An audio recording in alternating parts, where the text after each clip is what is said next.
if the Jews originated in the Middle East, how did they land up in all four corners of the world? Well, Abraham, the first Jew, moved to the land of Israel when Hashem told him to, and his son Yitzchak was born there, and Yaakov. And then all the Jews existed at that time. Yaakov and his sons all moved out of Israel to the land of Egypt. There was a famine in the land of Israel. They didn't have food, so they moved to Egypt to get food.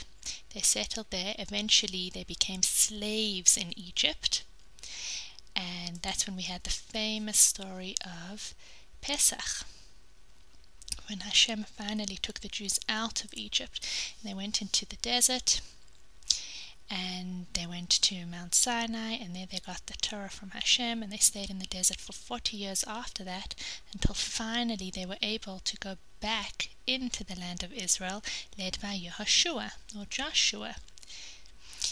Yehoshua led the Jews in conquering the land of Israel, dividing it. They lived many years there.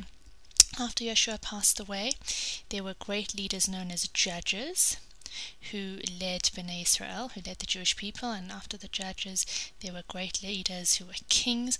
And then King Solomon, Shlomo HaMelech, built the first Bet HaMikdash, and everybody all over the world knew about the Bet HaMikdash. It was a very special time for the Jews living in Israel. And then the Babylonians came to the land of Israel. They were enemies. They were a great kingdom, enemies who came to the land of Israel, and they destroyed the first Bet HaMikdash, and the Jews were forced to leave the land of Israel. They went to the areas of Babylon, and after the Babylonians there was another kingdom. There were the Persians, or kingdom of Persia and Media, who were other enemies of the Jews. There were kingdoms that kind of ruled the world, and the Jews were living in the areas of Persia and the surrounding areas, and that's when the famous story of Purim took place. It was after the destruction of the first Bet HaMikdash, when the Jews were living out of the land of Israel. Finally, the Jews were able to move back into the land of Israel, and the second Bet HaMikdash was built. Once again, they were so happy to be in our holy land. And then there was the time of the Greeks. The Greeks were another great kingdom who were taking over many places in the world, and they came to Israel as well. And the Greeks wanted the Jews to live not so much as Jews, they wanted the Jews to live as Greeks.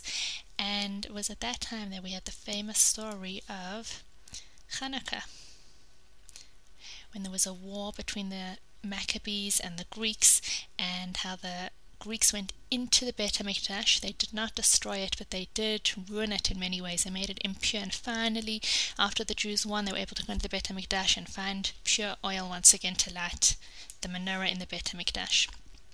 After the Romans, there was another kingdom known as, after the Greeks, there was another kingdom known as the Romans.